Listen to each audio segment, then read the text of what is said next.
Hello everyone. Welcome to the session of Sexual Reproduction in Flowering Plants NEET Theory Part 1.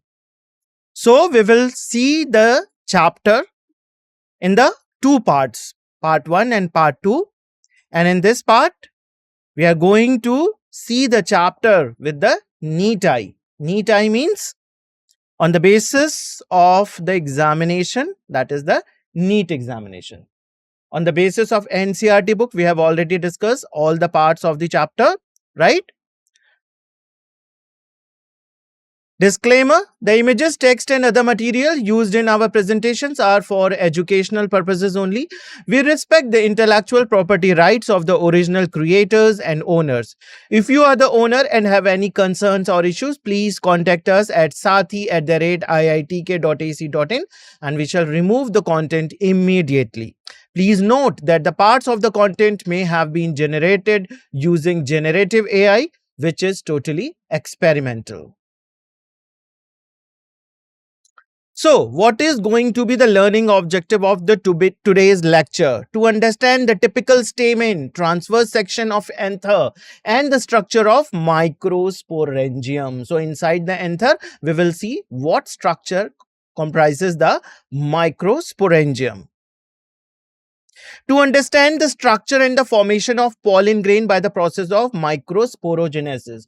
Through microsporogenesis process, the pollen grain formation takes place. So that also we are going to discuss about. To understand the role of pollen as a food supplement for the athletes. Okay.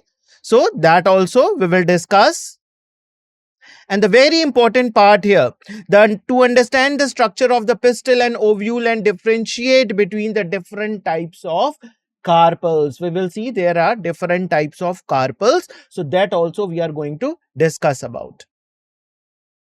To understand the development of the embryo sac from the megaspore. So these are the learning objective of today's lecture.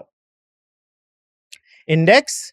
We will see the trend analysis for the NEET examination related to the sexual reproduction in flowering plants chapter.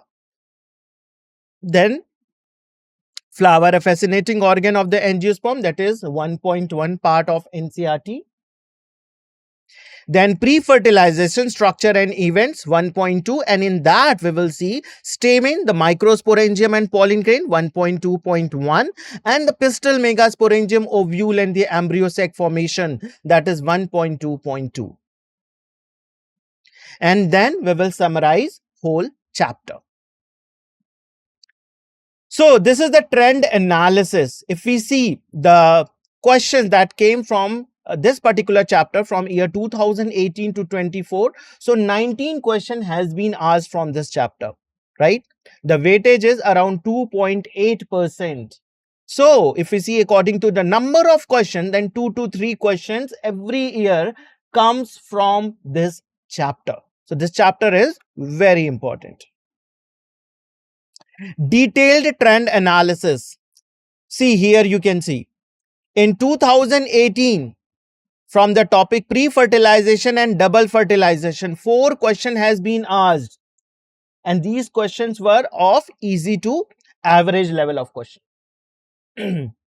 Next, in 2019, flower and pre-fertilization, from this topic 4 questions has been asked, and they are of again easy to average level of question. In year 2020, flower and pre-fertilization, again from the same topic, the question has came, but the number of question is just 1, and that question was also an average level. 2021, pre-fertilization structure and function. If we see the concept behind the topic, that was the pollination and megasporangium, 2 questions asked in this year, and they were of easy to average level.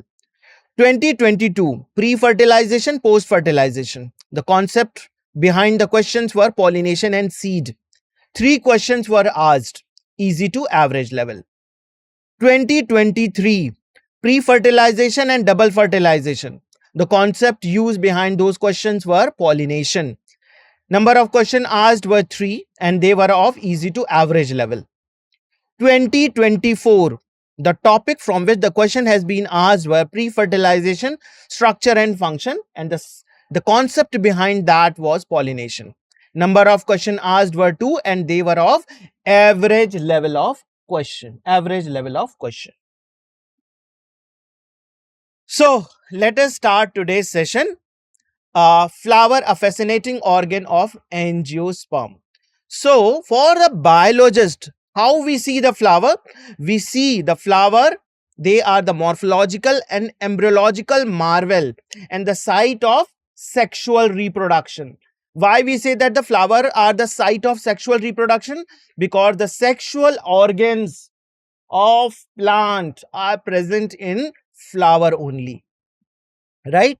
And that is why they are called as a site of sexual reproduction. A flower is the reproductive part of the flowering plant that produce seeds. Yesterday also I have asked what is the result of double fertilization. Sorry. What is the result of the double fertilization? That is the production of seeds. Seeds are formed, ovule changes to seed. That is the ultimate results of the fertilization process. Flowers are also known as blooms and blossoms. So this is again the different name of the flower, blooms and blossoms. And they can be found in the variety of colors, smells, shapes and sizes. Yes, the flowers are having the different shapes, sizes and smell. And according to that, you can identify the flowers. Because of their size, shape, smell, fragrance, they are having a particular fragrance. Every flower is having a particular fragrance. So this is a typical diagrammatic representation of a flower. They are having the four whorls. Four whorls. Four whorls means four round. Okay. The outer round, that is the outer structure of the flower, that is called as sepals. The second is the petal. From outer side, when you move from outer to the inner, the first inner is the petals. Okay. Next comes the stamen, and the stamen can be divided into two parts, the anther and the filament. The anther and the filament. The filament is a stalk-like structure and anther is a distal end of the filament, and that is in a particular shape, bilobed structure. We will see later on in a detail. The innermost whorl of a flower is the what? Gynoecium. Gynoecium. And they are having the three different parts, the uppermost stigma, then the style, and then the ovary. Okay. Several hormonal and structural changes are initiated which leads to the differentiation and further development of the floral primordia. So, how the flower is formed? There is a floral primordia. What does this mean? Floral primordia. Shoot primordia is there, which give rise to new leaves and the shoot grows on and goes on. Okay. But at certain you can say the stage of the plant growth, at a certain stage of a plant growth, there are some hormones are produced which transforms the shoot primordia to the floral primordia, and this primordia will leads to the formation of flower, right?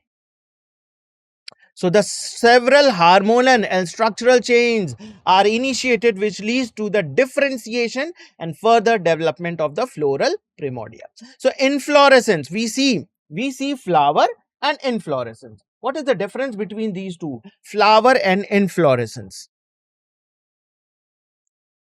So here you can see, this is a flower, solitary flower. Solitary flower means single flower. Hibiscus rosa sinensis, or you can say the China rose, that is a single flower, or you can say the solitary flower. But sometimes the flowers are arranged in a different pattern on a floral axis, and that group of flower is called as inflorescence. That group of flower is called as inflorescence. So here you can see in the class 11th also, the morphological Okay. In the morphology chapter, you have studied about the inflorescence, right? So there are having the two types of inflorescence, racemose and cymose. In the case of racemose, the shoot of the flower keeps on growing and the new flowers emerges at the top. Whereas at the base, we see the mature flower. That is in the case of racemose. But in the case of cymose, what you see? Just opposite. The axis terminates. The floral axis terminates with a flower and new flowers originate from the sideways. And it again terminate at the apex. Then again new flower terminates, gives rise from its sideways. So in this way, we could see that there are two different types of racemose and cymose inflorescence, but there are many others inflorescence also. But you have, at this particular stage, you have to remember just racemose and cymose. So what is actually this racemose and cymose? This is the arrangement of flowers, not flower, flowers on the axis, on the axis. That is, you can say, a group of flowers or a bunch of flowers. That is called as inflorescence. Okay. In the flower, the male and the female reproductive structure. What is that? Male reproductive structure, the androecium, and the female reproductive structure, gynoecium. Right? They get differentiated and form this particular structure. Now we will talk about the stamen, microsporangium, and pollen grain. So we will see the figure that shows the two parts of a typical stamen. The stamen is having the two part, a long slender stalk-like structure that is called as the filament, and generally a bilobed structure that is called as anther. Bilobed structure. It is having two lobes. Okay, two lobes, and that is called as anther. Two lobe structure that is called as anther. The proximal end. Now they are having the two ends, proximal end and the distal end. Where the proximal end is present, this is very important. Proximal end of the filament is attached to the thalamus or the petals of the flower. Sometimes the stamens are directly attached to the thalamus, but sometimes they are attached to the petals end. Petals end. Okay, epipetalous condition. Epipetalous condition. The androecium is attached to the petals. You have studied. You studied in the class 11th, right? So this is a condition. And which end of the filament is attached to the thalamus or the petals? That is called as proximal end. So where is the distal end present? Distal end. Distal end is having attachment with the anther, the bilobed structure, that filament end, that is called as the distal end. The anther is attached with that particular point. So here you can see this is the distal end, DE, distal end, and this is the proximal end, PE, proximal end, PE, right? Distal end, anther.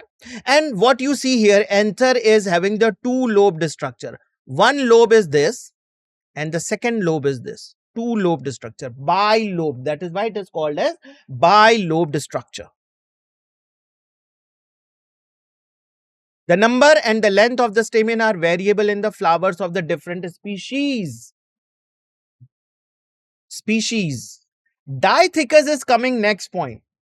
Lobed and theca is two different things. They are not the same. Don't get confused with that.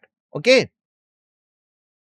Number and the length of the stamen are variable in the flowers of the different species.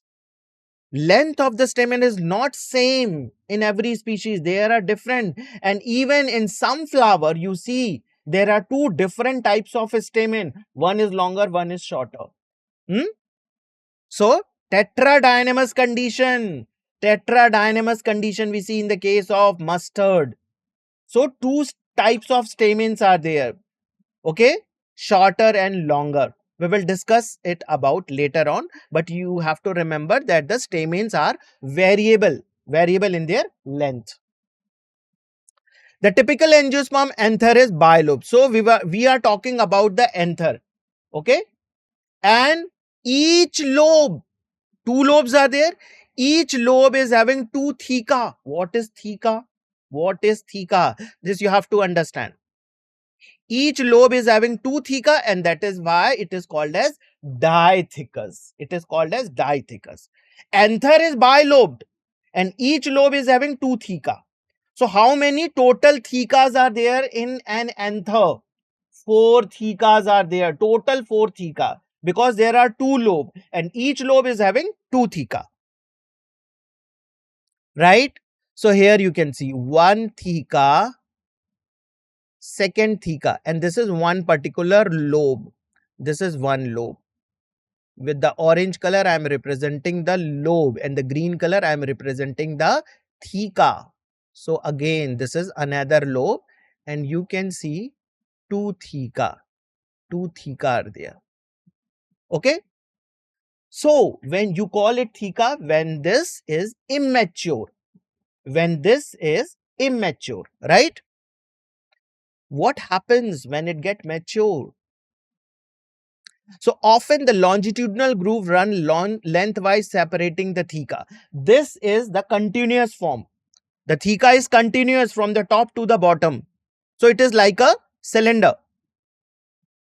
The bilobed nature of the anther is very distinct in the transverse section of the anther. And the anther is four-sided tetragonal structure consisting of four microsporangia. Now here, this term microsporangia came. Microsporangia came, and they are located at the corners of in each lobe. So theca is the same thing, the microsporangia. But when you have to name theca and when you have to name microsporangia, this you must understand. So when this is totally immature anther, the tissue, the microspores are not started formation. Okay, it is not yet started its formation, and the tissue is continuous, homogeneous tissue is there in the theca, and that tissue is called as sporogenous tissue. Sporogenous tissue. So till that, the structure is called as theca. Okay. The microsporangia develops further and become pollen sac. So there is a one stage comes when the theca transformed into microsporangia. When it is transformed to the microsporangia, when sporogenous tissue transformed into microspore mother cell. The sporogenous tissue transformed into microspore mother cell. Microspore mother cell is again diploid, but the sporogenous tissue is also diploid. What is the difference between them? Sporogenous tissue accumulate lot of cytoplasm and its nucleus become prominent, and it is ready to undergo meiosis division. It is ready to undergo the reduction division or the meiosis division. So at that stage, you will call it as a microsporangia. Okay.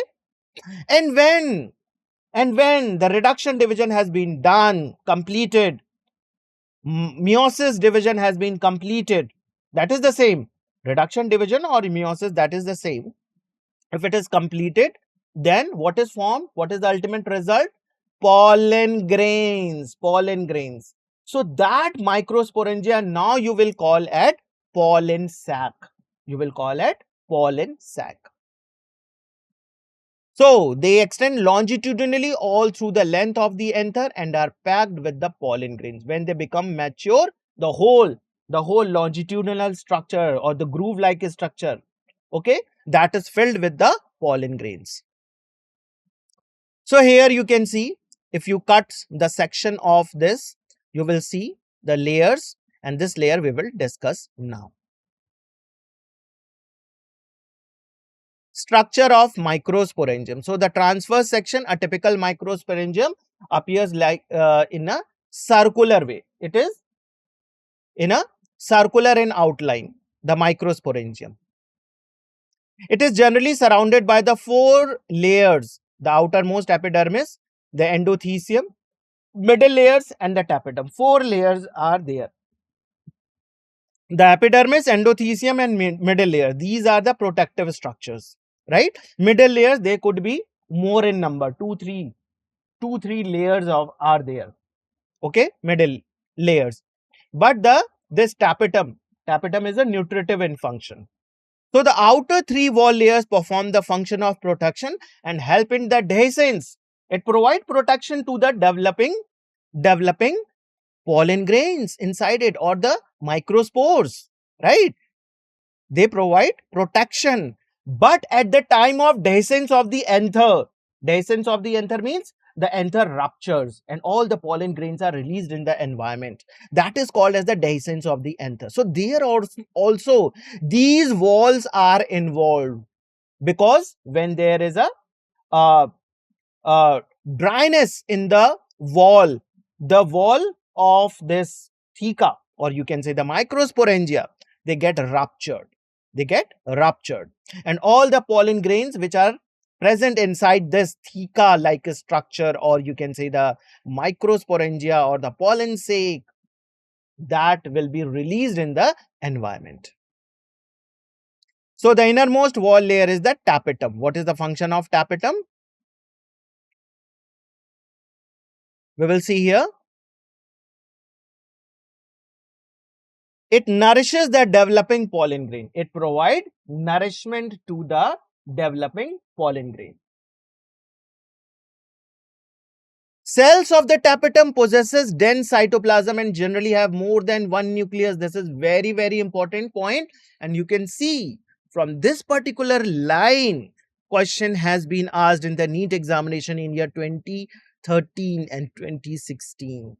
So this is very, very important. The cells of the tapetum possesses dense cytoplasm and they are having number of nucleus. They are not having just one nucleus. Why they are having more the number of nucleus? Because they have to make more and more protein. More and more protein. So from the DNA, the RNA is made, and from the RNA, the protein is made. Right? So they provide, in that way, they provide nourishment to the developing microspores. Okay. So that is why they are having more than one nucleus. Yes. More DNA and more RNA, and so more proteins. Very good. So here you can see the tapetum layer, which is the innermost. Okay. Structure of microsporangium. So when the anther is young, a group of compactly arranged homogeneous cells, that is called as sporogenous tissue, occupies the center of each microsporangium. This I have already explained you, that when this anther is very young in the theca, what is present in the theca? Sporogenous tissue. This sporogenous tissue is occupied in the center of the microsporangium, and all are homogeneous cells. All the cells are homogeneous. As the anther develop, the cells of the sporogenous tissue undergo meiotic division to form the microspore tetrad. They forms microspore tetrad. Each cell of the sporogenous tissue is capable of giving rise to the microspore tetrad. So, one sporogenous cell undergo meiosis division, undergo reduction division, and finally 4 microspores are formed. And those microspores are still joined together because they are, with the help of their walls, they are still joined together, and that is called as microspore tetrad. That is called as microspore tetrad. Each one is potential pollen or the microspore mother cell. So what they are telling about, each one is potential pollen. So 4 microspore tetrads are there. 4 microspore tetrad are there. Each is a potential pollen grain, or you can say microspore mother cell. So here you can see how this occur. So this is the theca, or you can say the pollen sac. In this sporogenous tissue, each cell is having the capacity to undergo the meiosis division. So the cell which undergo meiotic division is called as microspore mother cell, and this microspore mother cell is still diploid in structure. It is diploid. This undergo meiosis. So here this is the MMC. This cell is MMC. It undergo meiosis and it forms the tetrad structure. Four microspores. And when the wall become dry, all the pollen grains are separated. From the tetrad, all the pollen grains are separated when their walls become dry up.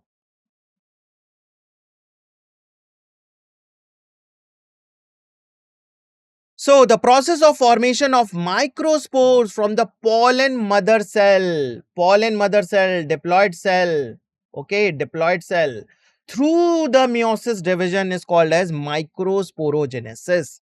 PMC, pollen mother cells, pollen mother cells undergo meiosis division, okay, and it forms microspores. And all this process is called as microsporogenesis. Okay. So the microspores, they are formed, are arranged in a cluster of 4 cells, and they are called as microspore tetrad. So this is the microspore tetrad structure. Here you can see. As the anther mature and dehydrate, microspore dissociate from each other and develops into pollen grains. So there is a dehydration.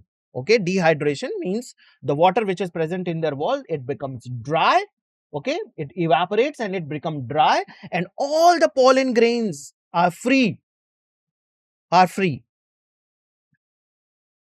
inside each microsporangium, several thousands of the microspores or the pollen grains are formed that are released with the dehiscence of the anther.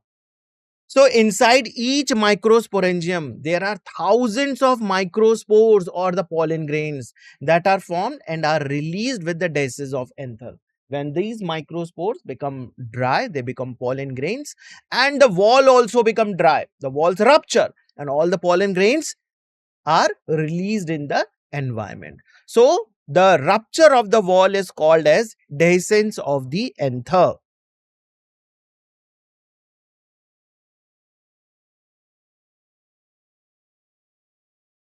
Now this pollen grain represent the male gametophyte. Very, very important point. Very important point. Pollen grain represent the male gametophyte. So pollen grain are generally spherical, measuring about 25 to 50 micrometer in diameter. Though this is the you can see varying. This diameter vary from microspore to microspore and depend upon the species, right? So it varies from 25 to 50 micrometer in diameter, but generally they are spherical. And it has two layered wall. Very important point. Two layered wall they are having. Each pollen grain is having two layered wall. So here you can see the outer layer of wall is called as exine. The outer layer of the wall of the pollen grain is called as exine, and the inner wall layer, that is called as intine. Exine and intine, right? And what you see here is the exine is continuous. You can see at this particular point, at this particular point, and at this point. The exine is not continuous. What this exine is made up of? What is the chemical nature of this exine? Very, very important to note down. Yes, sporopollenin. The outer hard layer, that is called as exine, is made up of sporopollenin, which is one of the most resistant organic material known. There is no substance that could degrade this sporopollenin. And what is the chemical nature of this sporopollenin? What this sporopollenin is made up of? It is not mentioned in your NCERT book. But it is good to know about it. Sporopollenin is made up of some fatty acids, some phenolic substances, and some carotenoids. So this sporopollenin is very, very important. Exine layer is made up of this sporopollenin. It can withstand high temperature in strong acid and alkali. No acid and alkali could degrade this sporopollenin. Even the pollen grain can withstand at a very high temperature.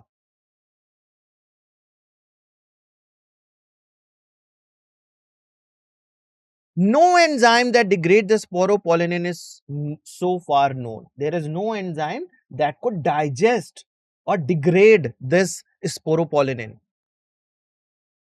Pollen grain exine is a prominent aperture that is called jumpo. So I was talking that the sporopollenin is not continuous layer. At some particular point, the sporopollenin is missing, not present, or very thin layer of the sporopollenin is present, right? At some point, the sporopollenin is absent. And you can see here in year 2012, from this point, the question has been asked in the NEET examination. At that time, AIPMT was there. So that point where the sporopollenin is missing is called as the germ pore. That is called as germ pores. So here you can see the different structure of the pollen grain. Okay, and you can see that the different architecture of this pollen grain. From where it is coming? It is coming from the outer layer of the wall, and that is exine, made up of sporopollenin. So pollen grain are well preserved as a fossil because of the presence of sporopollenin. This is preserved also in the form of fossil because of this structure, sporopollenin. The exine exhibit a fascinating array of the pattern and design. 2018, from this point, 2018 NEET examination, the question has been asked. Okay, the exine that exhibit a fascinating array of patterns and design. We see the different architecture of the pollen grain, and that also depend upon the species. Okay, so this is also used in the taxonomy, identifying the plants, right? So this is very, very important.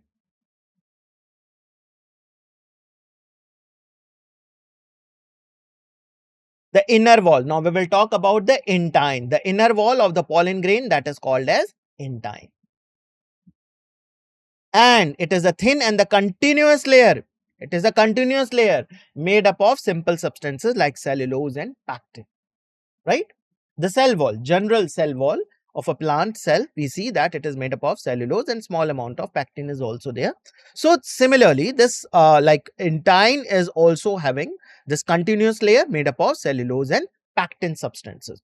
Now, at the time of pollen germination, the pollen tube comes out. So what comes out here? This intine comes out in a form of pollen tube from the germ pore, because at that particular point the sporopollenin is missing. So here you can see this is the enlarged view of the pollen grain, that is the tetrad structure. So this is one pollen grain, this is second, this is third and fourth. Four pollen grains, and they are joined because their walls are connected. But when they become very dry, all the pollen grains are released. And here you can see one of the pollen grain. So the pollen grain, they are having the vacuoles, they are having the nucleus, there is a asymmetric spindle formation, and there is a division of the cell, the division of the nucleus, and you can see the two cells are there. One cell is comparatively very, very small, that is called as the generative cell, and one cell is quite larger, and that is called as the vegetative cell. In the cytoplasm of the larger cell, the generative cell can swim, it can move, right? The cytoplasm of the pollen grain is surrounded by the plasma membrane. Okay, next to the intine, there is a plasma membrane also. So when the pollen grain is mature, it contains the two cells, the vegetative cells and the generative cells.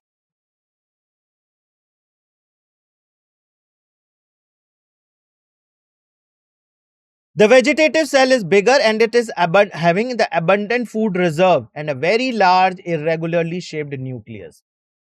The generative cell is small and floats in the cytoplasm of the vegetative cell. This we have already discussed. It is having a very small spindle-shaped structure and it can swim. It can swim in the vegetative cytoplasm of the vegetative cell. Vegetative cell function is to have a lot of food reserve material. Lot of food material that is present in the vegetative cell, and it is quite bigger also.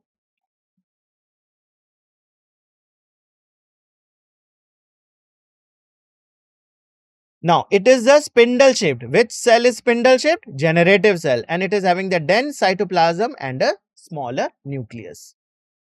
Now, this in over 60% of the angiospermic plant, the pollen grains are shed at this two cell stage, one generative and one vegetative cell. 60% angiospermic plant pollen grains are released in the environment at this two cell stage only. Rest of the percent, what is left behind? 40%. So the remaining species, that is the 40%, the generative cell divide mitotically to give rise to the two male gametes before the pollen grains are shed off from the anther. So they become three cell structure. But majority of the angiospermic plants, the pollen grains are shed off at two celled stage. Only in 40% we see that before they are shed off from the pollen grain anther structure, this pollen grains become three celled structure because the generative cell divide mitotically to give rise to the two male gametes. So the pollen grain of many species cause severe allergies and the bronchial afflictions in some people, often leading to the chronic respiratory disorder like asthma and bronchitis. Okay, so the pollens, they causes sometime allergy to the people. We are allergens to some of the pollen grains, and when they get enter inside our respiratory tract, some of the respiratory disorder are very common in that case, like asthma and bronchitis. So we should not smell any flower. You never know that if you are allergic to that like pollen grain, that pollen grain can enter inside your respiratory tract, and this could lead to the asthma or bronchitis, right? So this is beside the use of this pollen grains are harmful also. So these pollen grains are actually very important for us because they are the male gamete, they are working as a male gamete, okay, male gametophyte structure. And not only this, they are providing you some food supplement. But beside the benefit of this pollen grain, we are having some, like we can say that some respiratory disorders are there because of these pollen grains only, right?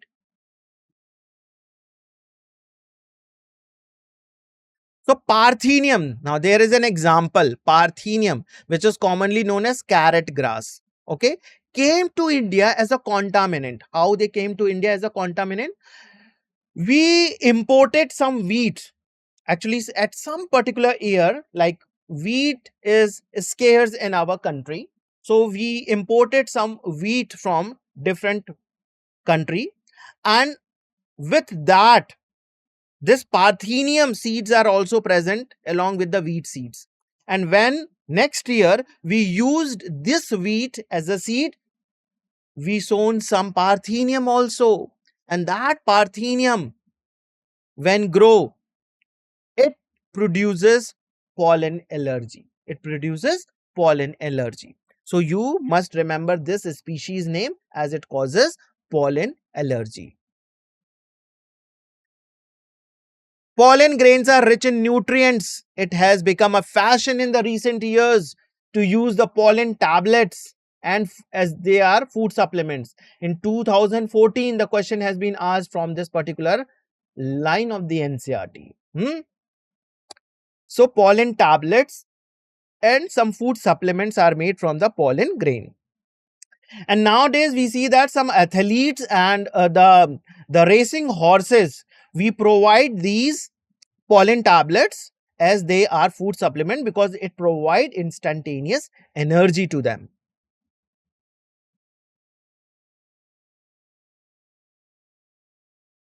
So once they are shed, the pollen grains have to land on the stigma before they lose the viability if they have to bring about fertilization. So pollen grains, they are having a very specific viability time, right? So if they become non-viable, then they cannot bring about the fertilization process. So before they lose their viability, they should reach to the stigma so that they can germinate over there. The period for which the pollen grains remains viable is highly variable. Okay. So in different species that there is a variability in the viability time of the pollen grain. What we see here. So in some cereals like rice, wheat, the pollen grains lose their viability within 30 minutes of their release. Within 30 minutes, if they are not pollinated, if they are not reached to the stigma of the flower, then they will lose their viability. After that, that pollen grain will be of no use. But in some members or some family, here you can see the name of the family: Rosaceae, Leguminosae, Solanaceae. The pollen grains are viable for months. So the name of the family is very, very important. You can see NEET 2021, this question has been asked from this particular point. Pollen grains of a large number of species store for the year in the liquid nitrogen, minus 196 degrees centigrade. At this particular temperature, you can store the pollen grain. Like you store seeds. You store seeds also, right? So in the same way, you can store pollen grain also. We have seed bank, we have pollen banks.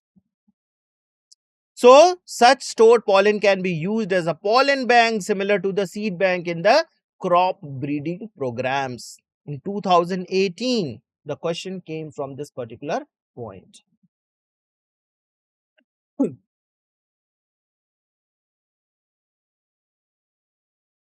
Now we will talk about the second part of this particular chapter, that is the gynoecium, pistil, megasporangium, that is also called as ovule, and embryo cell. So gynoecium represent the female reproductive part of the flower.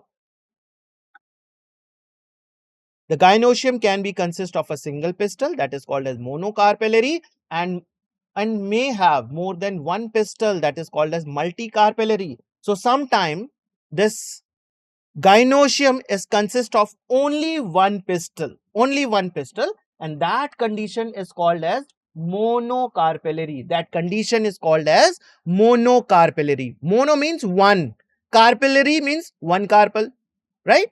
And sometimes there are more than one pistil, that is called as multicarpellary. Many carpels are there, right?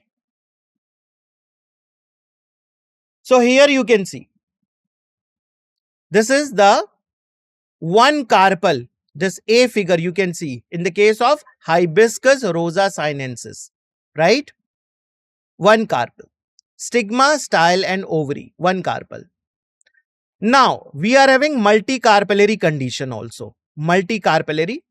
And in multicarpellary, we are having the two condition, syncarpus and apocarpus. We will see. So when there are more than one, the pistil may be fused together. Sometimes the pistils are fused, and that fused pistil is called as syncarpus condition.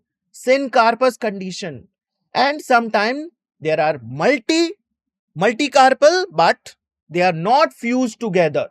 That condition is called as apocarpus condition. So in the multicarpellary, two conditions are there. Sometimes all the carpels are fused together, and that condition is called as syncarpus. And sometimes multicarpels are there, but the pistils are, or you can say the carpels are not fused together. So pistil has three parts: stigma, style and ovary, that we have already seen. The stigma serve as a landing platform for the pollen grain. So here, multicarpellary, syncarpus pistil, Papaver somniferum. So this is, you can see, All the ovary of the different carpels are fused together, and from the outer side you can see that it looks like there is only one ovary. From outer side, morphologically, when you see that, it seems that it is having just only one ovary, but actually there are many pistils. Many pistils fused together, and that called the syncarpus. So papaver somniferum is having the syncarpus ovary. Apocarpus, we see in the case of Michaelia champaka, all, here you can see, all, they are individual. All the carpels are individual and they are not fused together. That is apocarpus condition, right? So the style of the elongated slender part beneath the stigma. After the stigma, there is a stalk-like structure that is called as style. The basal bulge part of the pistil is the ovary, and the lower bulge part of the pistil, that is also attached to the thalamus, the base part of the flower at which all the whorls of the flowers are attached, that is called as thalamus. So this ovary is also attached to the thalamus. Inside the ovary, what we see, this is very important. What is present inside the ovary? Inside the ovary, there is an ovarian cavity, or you can say the locule. There is a space. That space is called as locule or ovarian cavity. What is present in this cavity? The placenta is located inside the ovarian cavity. The ovary wall, from the ovary wall, there is presence of placenta. Now, what is the function of this placenta? So, this is the main part of the structure that is present in this ovarian cavity or the locule. So, here you can see this is the thalamus and this is the wall of the ovary.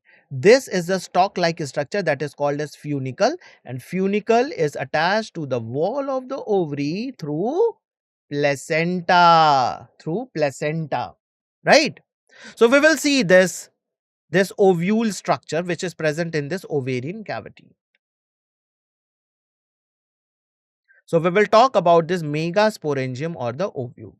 Arising from the placenta, they are megasporangia, that is commonly called as ovule. So don't forget, sometime the question can have megasporangium. So you may be think about what is megasporangium. So ovules, this ovules is also called as megasporangium. The number of ovules in an ovary may be 1 in the case of wheat, paddy and mango. Paddy means rice. Okay. Wheat plant, rice plant and mango, they are having just one single ovary in each ovule. But in the case of papaya, watermelon and orchids, they are having many ovules. When you cut papaya, what you see? Black, round. Many seeds are there. That seeds were actually what? Earlier, before fertilization, these seeds were ovules. These seeds were ovules only, right? When you cut the watermelon, what you see? Black structure in this red background. That is the edible part.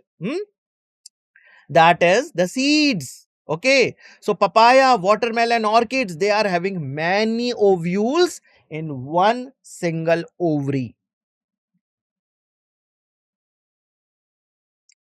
Now we will see what is the structure of a megasporangium or a ovule. So the ovule is a small structure attached to the placenta by the means of funicle or a stalk-like structure. Okay, with a stalk-like structure, this ovule is attached to the wall of the ovary through placenta. The body of the ovule fuses with the funicle in the region that is called as hilum. At one particular point, there is a body of the ovule. There is a body of the ovule. So what is the body of the ovule? This structure is called as the body of the ovule. This round or oval structure, this is the body of the ovule. Okay, body of the ovule. And this is this structure. This structure is funicle, or you can say the stalk-like structure. This is stalk-like structure attached with the body of the ovule at a one particular point that is called as hilum. That is called as hilum. Thus, hilum represent the junction between the ovule and the funicle. In 2020, from this particular point, the question has been asked in the NEET examination. So, this is very, very important.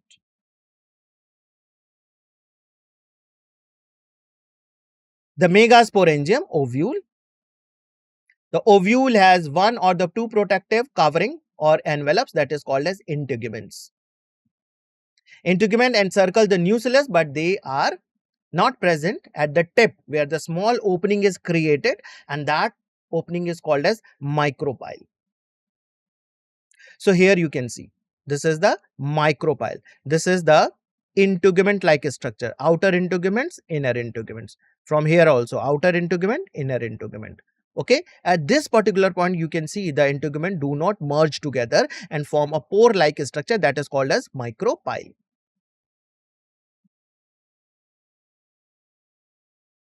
Opposite the micropylar end, there is a chalazal end that represent the basal part of the ovary. This is also very important. Sometimes you see the curved ovary.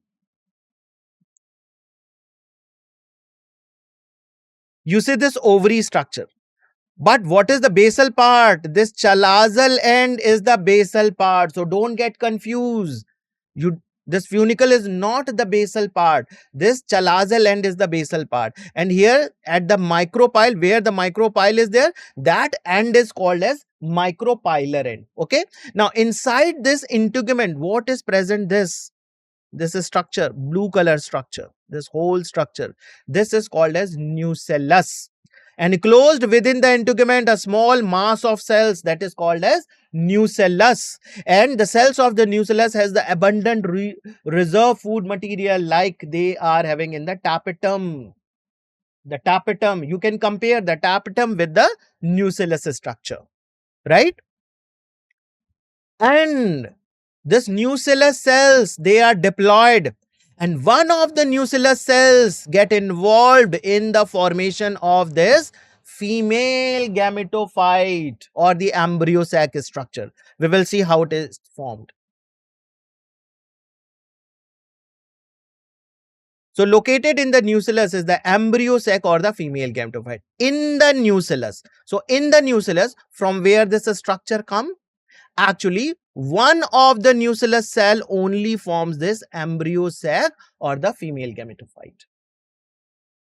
So, an ovule generally has a single embryo sac formed from a megaspore. In normal condition, only one embryo sac is there, and that is formed from one megaspore. So, how many megaspores are there? Compare it with the microsporangium. How many microspores are there? There are millions of microspores. But how many megaspores are there? Just there is one single megaspore.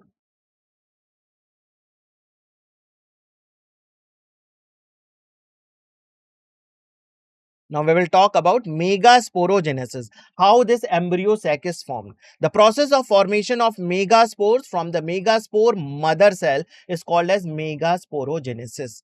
NEET 2013, the question came from this particular point. So you can see one of the nucellus cells, this cell is the nucellus cell only, and these are also, the surrounding cells are also the nucellus cells. But you can see that there is a lot of difference between both the cells. These cells become differentiated from the other cell as its size increases. The nucleus become very prominent and there is a dense cytoplasm in it, right? So this particular cells become differentiated from the other cells, and this cell is called as megaspore mother cell. Now this megaspore mother cell undergo meiosis division and it forms megaspore dyad. Later on it again divide and it form megaspore tetrad. So by the meiosis division, 4 haploid megaspores are formed. So the ovules generally differentiate in a single megaspore mother cell, MMC, in a micropylar region towards the nucellus. Okay, the micropylar region of the nucellus, there one of the One of the nucellus cell undergo the megaspore mother cell formation, and that will lead to the formation of embryo sac. Large cell contain the dense cytoplasm and prominent nucleus. This we have seen.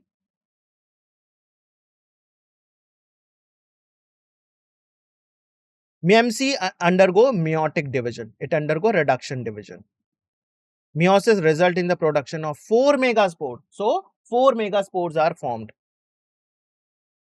So, you can see the 4 megaspores are formed. Now, in a majority of the flowering plant, one of the megaspore is functional while the other 3 get degenerated. Only one out of 4, the 3 get degenerated, only one is functional. So, this out of these 3 get degenerated and 1 is functional. So, this 1, the nucleus is haploid. This haploid nucleus divided. So, only the functional megaspore develops into the female gametophyte, that is the embryo sac. 2017, the question has been asked from this particular point. The method of the embryo sac formation from a single megaspore, that is termed as monosporic development. Only one megaspore is involved in the formation of the whole embryo sac. That is why it is called as monosporic development. Very, very important point. Sometime it can be asked, monosporic development. Only one megaspore is involved.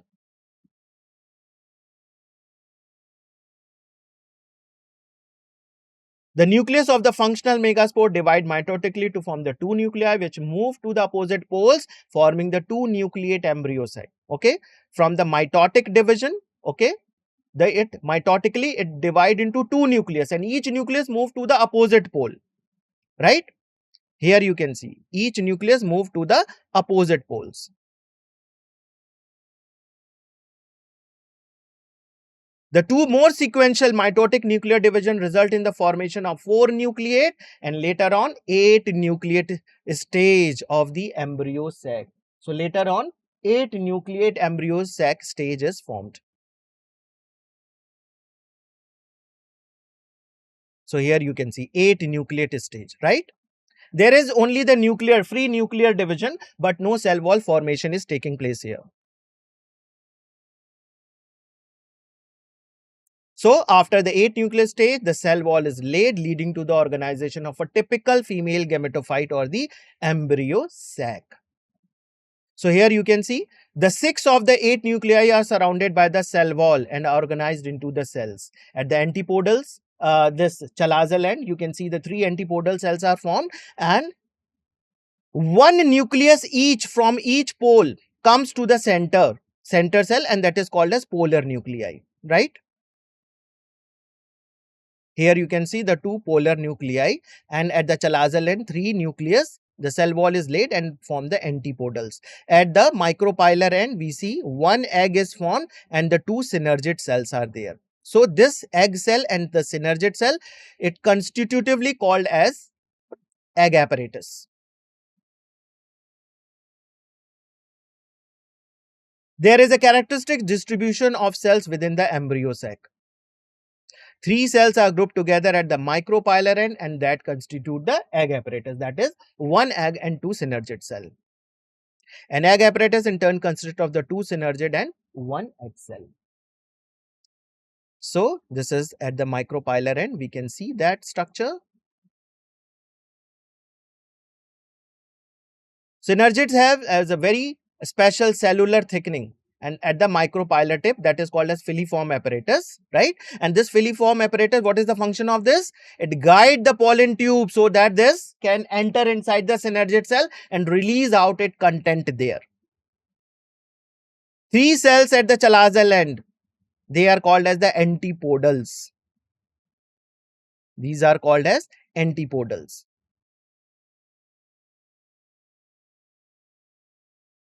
So the large central cell, as mentioned earlier, has 2 polar nuclei in its center. And thus the typical angiosperm embryo sac at maturity, it is having 8 nucleate and 7 celled stage. Question came from this particular point in 2021. So now we will talk about the summary. Okay. sexual reproduction that occur through the flower only in the angiospermic plant. We have seen the uh, it is having the two reproductive structures. The male is called as stamen and the pistil is the female reproductive structure. We've seen the anther structure, that is bilobe dithecous tetrasporangiate. Pollen grains develops in the macrosporangia. Okay, four wall layers, that is the epidermis, endothecium, middle layers and tapetum that surround the microsporangium.